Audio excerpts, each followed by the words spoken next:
We all gotta start somewhere. My name is Chang and this is my 10 biggest climbing mistakes I made as a beginner. There we go. Number 1, climbing air day. I just really dived in when I first started because I just loved it with all my heart and soul. But that resulted in purple fingers, no skin, flappers, tearers, a lot of tape being used. And to be honest, my body was being abused by me personally speaking. And I could have gotten a very good, adequate, same results if I just climbed 3 to 4 times a week instead of every single day, and that would have given my body to heal as well. Number 2, campus boarding. This did not help me at all.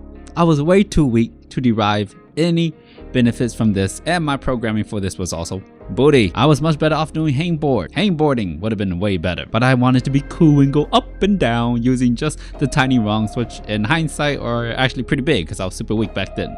Don't campus board when you first start off climbing. Number 3, avoiding humans.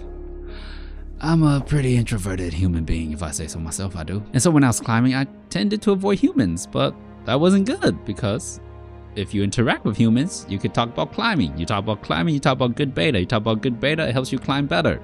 And you know, not to say anything, but talking to humans isn't a bad idea, honestly. Number 4, not trying the hard climbs. In my head, I was a V3 climber, so why would I ever touch a V5, V6 or anything harder, right?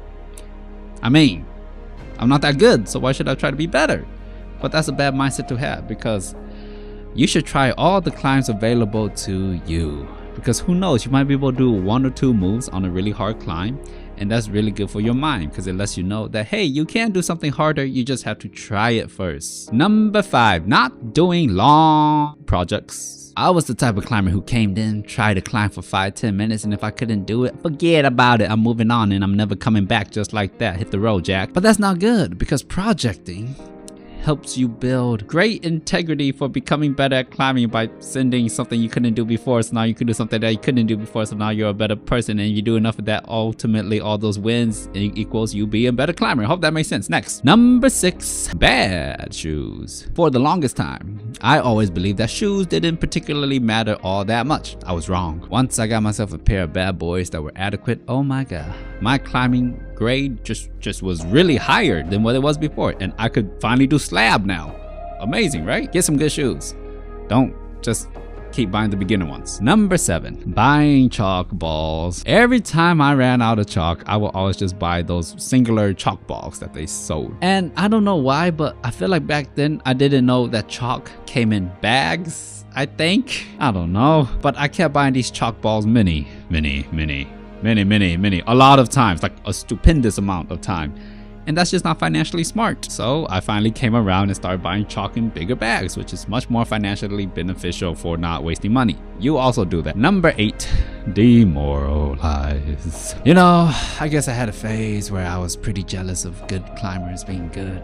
And I was like, you. But then I come to realize it's good to be surrounded by good climbers. Watch them climb, because then you can learn from them, right? Watch how they train. You can learn, and then you can implement those things on yourself, and then you become better, right? Surround yourself with who you want to be. Number 9, never study climbing. I don't know why I never studied climbing, even though I liked it so much. Because I remember one time the guy was like, yeah, do a flag. And I was like, what's a flag?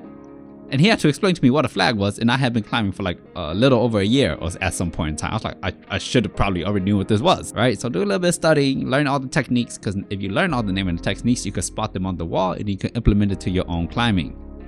The more you know. Number 10, only Boulder indoors. I was very against any other type of climbing, because why would I drive an hour away, carry crash pads, just go climb on a hard rock when I could just drive, you know, not more than an hour to a gym where they change the problems periodically and there's safe, big, cushy pads everywhere.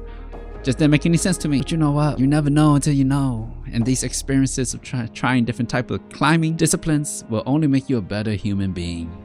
Honestly, so try new things. Don't be old and jaded when you're young. Anyways, I've made a whole slew of mistakes, way more than 10, but these were just 10. My name has been Chang, and I'll see you again.